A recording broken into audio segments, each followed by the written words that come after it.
people are coming into businesses and we think they're making the decision to do our business based on we're offering the best product, we're offering the best something or another. Well, the fact of the matter is they're coming in because you connect. And they'll justify some of the other things, but when you connect, the first line we do with someone, the opening line is connection. It's one thing, Gordon, I see you as a person, I see you as a somebody. The following is brought to you by Thryv, the end-to-end client experience platform that helps you get the job, manage the job, and get credit.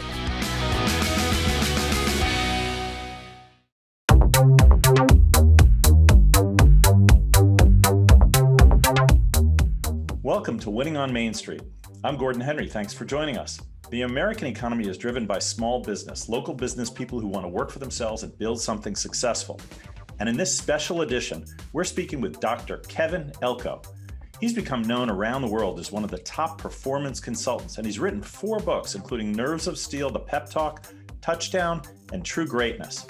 He's received 2 master's degrees and a doctorate from West Virginia University, interned at the U.S. Olympic Committee, and he's consulted to organizations ranging from pro sports teams such as the Philadelphia Eagles and New Orleans Saints to companies such as Tyson Foods and Mutual of Omaha. His theme is motivation and connecting with people, something I think we can all relate to. Welcome, Dr. Elko. Thanks for having me. I'm looking forward to doing this with you. Same here. So I'm going to call you Kevin. So Kevin, what got you started on this topic of motivation? You know, I was actually a football coach and a biology teacher.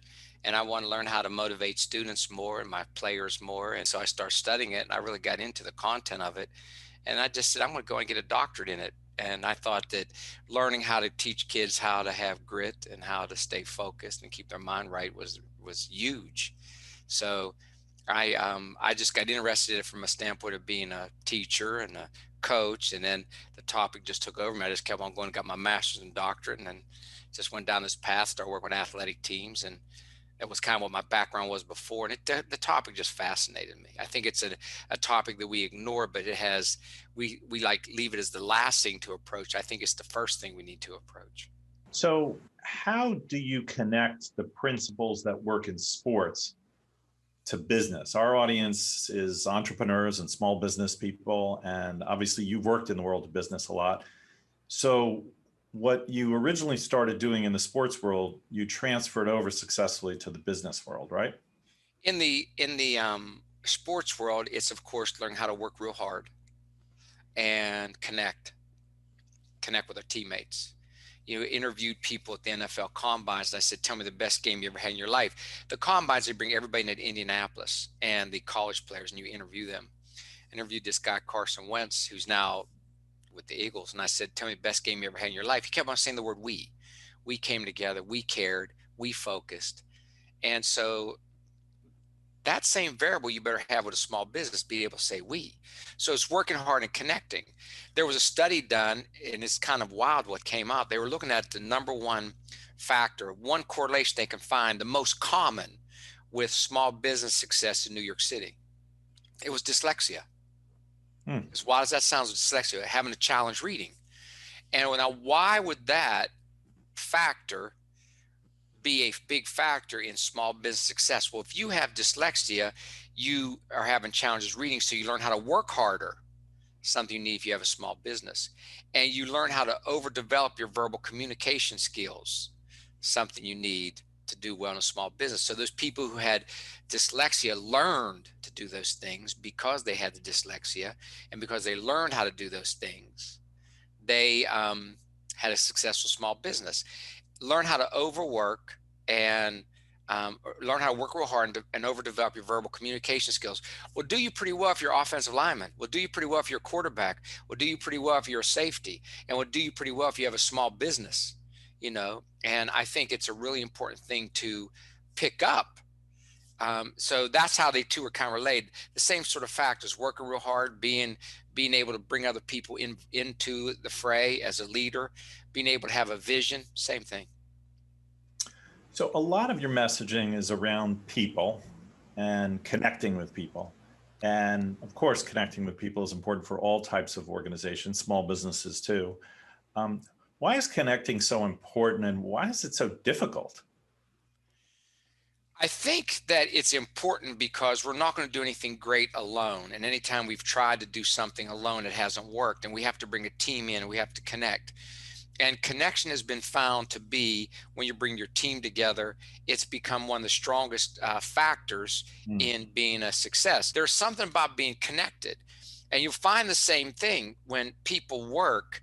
They work when they know you as a person. And the number one factor why people stay at a business is they have friends there. And mhm. when we're connected with people, energy is a little bit different, resolve's a little bit stronger. We see people as individuals, but it's hard because it takes time and we're in such a hurry. Everybody's in a hurry anymore. We don't want to take the time to connect, to get to know and see somebody as a person. But Mary Kay said the best. Everybody has a big sign that says, make me feel important. Mm, People are coming into businesses and we think they're making the decision to do our business based on we're offering the best product, we're offering the best something or another. Well, mm, the fact of the matter is they're coming in because you connect, mm. and they'll justify some of the other things, but when you connect. And I was even watching a commercial yesterday for, I think it was a dog food company, but they were showing a veterinarian playing and loving with a dog. And I'm thinking, I don't know if people think that veterinarian is the best veterinarian, but I bet if that veterinarian loves their dog, they'll be back to that vet. And the first line we do with someone, the opening line, is connection. It's one thing, Gordon. I see you as a person, I see you as somebody. That's what it is in a nutshell. Well, it's interesting you bring up this topic because we've spoken a lot on the show about how small businesses can compete with big businesses because big businesses have, in many cases, more resources, more technology, more infrastructure. Small businesses need that. In fact, our product Thrive is trying to deliver the technology that big businesses have to small businesses at a small business price. And one of the points we try to emphasize with small businesses, one thing you have that a big business may not have as much or as easily is the ability to connect with your customers. And it's funny, big businesses have gotten good at this. Big businesses use technology to know who you are, right? When you, Kevin, you log on to Amazon or you go to even Domino's Pizza or you go to many of the large companies, particularly the ones that are very successful online, they have your information and they email you with your name, with your history, with your buying patterns, and they connect with you sort of digitally. So small businesses need to do that too. But one thing they need to also do is connect in person when they can with their customers. I don't know if they've remembered that as much as they need to, is that they have that advantage because they can see, in many cases, they can see you face to face where the larger company can't. There's a town where people live longer in the United States than any other town. It's called Rosetta, Pennsylvania. So they go Mm, study why. And every home had a big front porch and they mm, sat with one another and they got to know each other. They knew their names. They knew all about them. And I understand the technology, but I do think the small business do have a huge opportunity and a huge advantage is I want to know you as a somebody. People live longer in that town than any other town because you get to know them. I mm, say well, the biggest problem you have today is hurry. mm. A little boy's trying to hit a doorbell, can't reach it. A priest comes by. Let me help you, little man. Hits the doorbell. Looks down, little boy says, what now? Goes, now run like hell. Let's get out of here. So, you got to take time and say, I need to connect with you. I got to know you. I want to know you as a person. Right. And that's the advantage that you have. You have community. And in that town, people live longer because everybody's seen as a person. And in the real world, in your small business world, if you can be seen and get to know them as a person, then they're going to connect. They're going to keep coming back. And again, we think people are making decisions based on logic. Your product is the best. They're not, Gordon. They're making the decision on, I feel connected with you. I Mm. feel like you are somebody who knows me. And I think it's an important thing. Know their name, know who, what they are. And if you are a business person and maybe that's not your sweet spot, you're not a great people person, you're not a connector, you're maybe more technology driven, or you're just like numbers, or you're interested in your product, but you're not a people person. How do you deal with that? I was reading a book right now, and all this research comes out of Stanford, and it was the book was called The War of Kindness. It's weird, war and kindness don't kind of go together. Mm. And everything out of Stanford comes out of Carol Dweck's work, which talks about two mindsets, fixed and growth. If you say, it's not who I am, well, then that's exactly who you'll be. Because you're saying, it's not who I am. I have what's called a fixed mindset. But what they're finding is when some people say, that's not who I am, but I can develop that, they do. And so there really isn't any such thing as, oh, Gordon is much better at guitar than me. Well, Gordon is a lot better at guitar because he played guitar and kept on growing. And you'll see a lot of people go, well, they were just born with that gift. It's insulting because they weren't born with that gift. They developed that gift. It's the same thing with talking with people. It's something you can develop.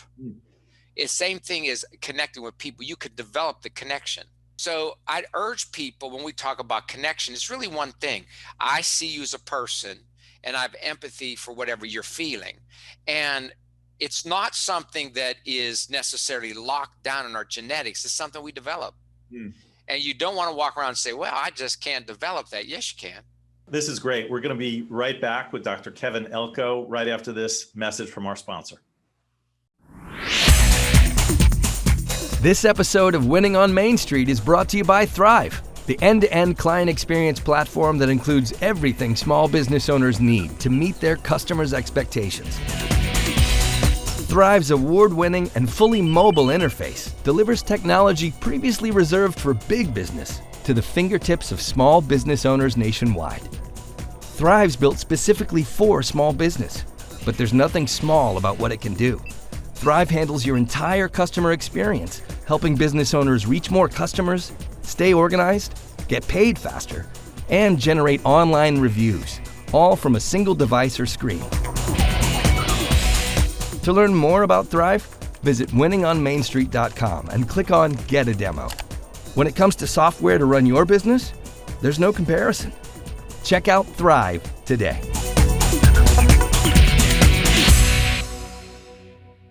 We're back with Dr. Kevin Elko, and we're having a fascinating conversation about motivation and what makes people succeed and get through depressions and all sorts of interesting topics like that.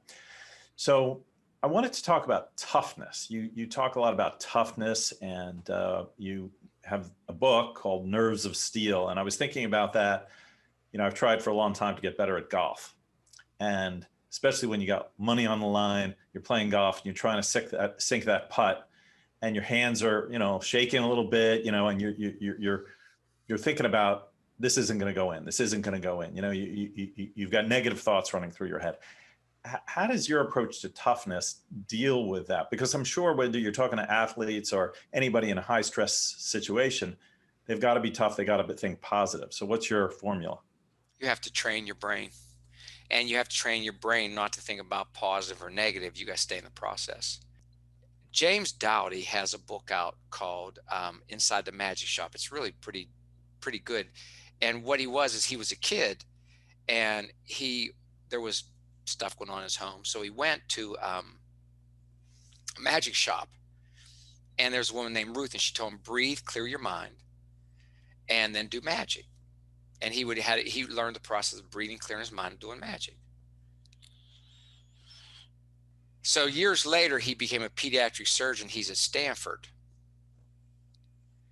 And he's doing surgery. But he told the mother before he went in, I'll be out later, talk to you about your 4-year-old boy. And we're going to have success. I'm taking out his brain tumor. I guarantee we're going to have success. He nicked an artery, and the boy was bleeding out. And now he shifted to what you're calling negative, and also he shifted to thinking about the result. He didn't tell himself, you're wonderful, you could be the best. He didn't do that. He now spent time thinking about telling the mother, your son didn't make it. And now he's got a picture in his head, and a bad picture. I tell people, don't even get a positive picture. Get lost in what you're doing. So he remembered what Ruth told him as they're calling out the vitals, this boy's not going to make it. So he takes a deep breath. He comes back. And as he takes a deep breath and he comes back, he now focuses on the surgery, and he does it successfully. If you listen to the story, Gordon, he didn't say, I'm wonderful, things are going to be good. That's what we teach. He went to a neutral trust while we move, non-judgmental, lost in the process. The word trust, let's take it to golf and small businesses. Do your process and trust the process.